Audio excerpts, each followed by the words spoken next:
बेटियां 2-4 दिन मायके रहने का कोई ना कोई माध्यम ढूंढा करती है। पार्वती जी कहने लगी मुझे मायके से बड़ा प्रेम है। भोलेनाथ जी ने कहा है मायके में जब भाई के लड़का हुआ हो तब बिना बुलाए जा सकती हो, दूसरा रक्षाबंधन को। भैया दूज में नहीं, भैया दूज में भैया स्वयं बहन के घर में जाकर के भगनी गृह भोजनम, तो रक्षाबंधन में तो बिना बुलाया है, लेकिन भैया दूज में नहीं। लेकिन आजकल विधा है क्या, दिवाली उल्टी सीधी हो ना हो, भैया दूज जाने के लिए अब तो बताओ तो योगी ने जो है रोडवेज वगैरह भी मुक्त कर दी, और कुछ घर में तो भैया दूज पे जाने न जाने के कारण झगड़ा पैदा हो जाता है। इसलिए भैया दूज नहीं, 2 पर्व है, एक तो रक्षाबंधन और जब हर्ष के लड़का हुआ हो। बहुत जल्दी शादी हुई कि नहीं हुई, आशीर्वाद है, बहुत चकाचक आशीर्वाद हर्ष। भगवान ने बहुत जल्दी 2024-25 में चकाचक विवाह हो जाए, जहां चाहते हो वहीं हो जाए, बस इतना जरूर है। आप हमारी तरफ देखो, अरे शादी हो जाए अच्छी बात है, और हम तो भर्ती के साथी हैं, शादी हो तो कौशलों पंडित बुला लेना महाराज, ठीक है, चकाचक दक्षिणा कम दे देना, कोई दिक्कत नहीं है। वैसे तो आलू का ढेर, कौशल पंडित का पेट, चाहे जितनी लागत लगाओ मामला पार है। फिर भी तो मैं कहना चाहता हूं पितृ की एकत्रितता, मायके से जब निमंत्रण आए तो मायके में आना चाहिए। आपको स्वीकार है। अगला वचन आ गया है पति की प्रशंसा करना चाहिए।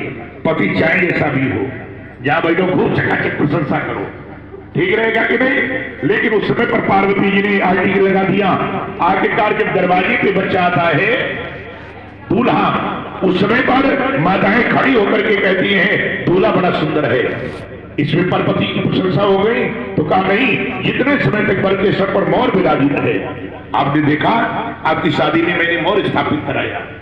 पगड़ी को नहीं दी होगी, दुकान की पगड़ी, मकान की पगड़ी, विवाह में भी पगड़ी का चलन हो गया। भारत संस्कार प्रधान देश है, यहाँ पे मोर, आपने मोर लगा करके आए हैं। ये बनता काहे का, खजूर का बनता है, और बेटिया ने खजूर की मोरी लगाई। इसका अभिप्राय क्या है, मानो खजूर का मोर धारण करके पर कहना चाहता है जैसे खजूर के वृक्ष में अर्थात चरित्र का प्रमाण पत्र है। हमारे जीवन में ज्यादा लोगों के लिए छाया नहीं, अर्थात पत्नी का रिश्ता तुम्हारे साथ में होगा।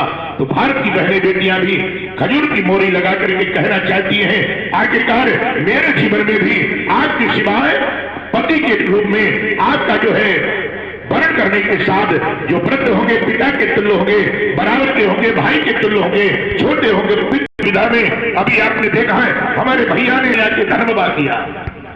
धर्मवा क्यों किया, क्यों पड़ेगी, आलू बोते थे, धर्मवा कार्यक्रम क्यों रखा गया। धान की विशेषताएं क्या है, धान को किसी दूसरे क्षेत्र में पहले पौध डाली जाती है, और जब पौध तैयार हो जाती है तो दूसरे क्षेत्र में भाई धान लेकर के कहना चाहता है अरे बहनोई साहब, मैंने अपनी बहन की पौध तैयार कर दी, अब तुम्हारे कुलगोत्र में जाकर के पुष्पित और फलित हो, इसलिए मैं धान लेकर के आया हूं। अच्छा लगा तो ताली बजा के समर्थन करें, क्योंकि ताली बजाने का समय इसलिए आ रहा है 24 में चुनाव से निकट है। नेताओं की मीटिंग में लोग बिना बजाए ताली बजाते हैं महाराज, बिना बताए।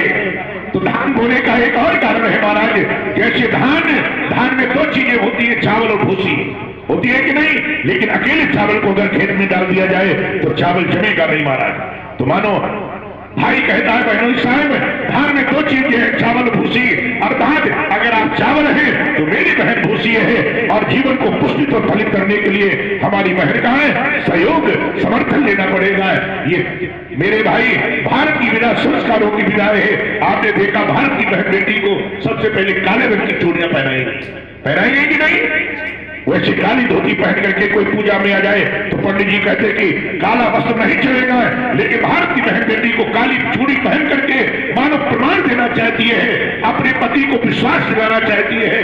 पर पत्नी का रिश्ता विश्वास का रिश्ता है महाराज, है कि नहीं। और सनातन विश्वास पत्नी का हुआ है। ये काली चूड़ी पहन करके कहना चाहती है मैंने आपके नाम की काली चूड़ियां पहन ली, जैसे काले रंग पर कोई रंग नहीं चढ़ता है, दुनिया का कोई रंग मुझे प्रभावित नहीं कर पाएगा। ये भारत की बहन बेटियों के चरित्र का प्रमाण पत्र है। ऐसी भारत की बहन बेटियों का अभिनंदन करता हूँ, वंदन करता हूँ। भारत की बहन बेटियों को प्रातः काल की सुंदर बेला में मैं प्रणाम करता हूँ। तो बेटा सिखा, आपको पति की प्रशंसा करना चाहिए, स्वीकार है। अगला वचन मांगा शिकाचार होने के कारण, क्यों भैया वकालत में हर एक वकील अपने पॉइंट को मजबूत करना चाहता है, तो ऋषभ के आचार होने के नाते 5वें वचन में मैं तो ये बताना चाहता हूं जो 7 वचन मांगे गए उनका कोई ज्यादा विशेष महत्व नहीं है, क्योंकि ऋषभ जी कहते क्या है, मदीय चित्तानुगतस्य चित्तम, हमारे चित्त के अनुसार तुम्हारा चित्त हो। आगे क्या कहा, सदा मदाज्ञा परिपालन चाह, ऋषभ जी कह रहे हैं हमारी आज्ञा का हमेशा पालन करो, पतिव्रता धर्म परायणास्त्वम, पतिव्रत धर्म का पारायण करो और मेरी इच्छा के अनुसार जीवन यापन करते हुए हमारी सहज धर्मणी बनकर के जीवन यापन करो। ये 5वां वचन मांगा है। 5वां वचन स्वीकार है, हाथ बढ़ा के कह दो 5वां वचन स्वीकार है। बोले गौरी शंकर भगवान की जय हो। हमारे ऋषभ भवन है लोक पटाखी, ये पाटा इधर बदल दे और आप इधर आए से आप फेंके, छठी भावर आप लोग आए, बैठो बेटा उधर सिखा उधर जाओ।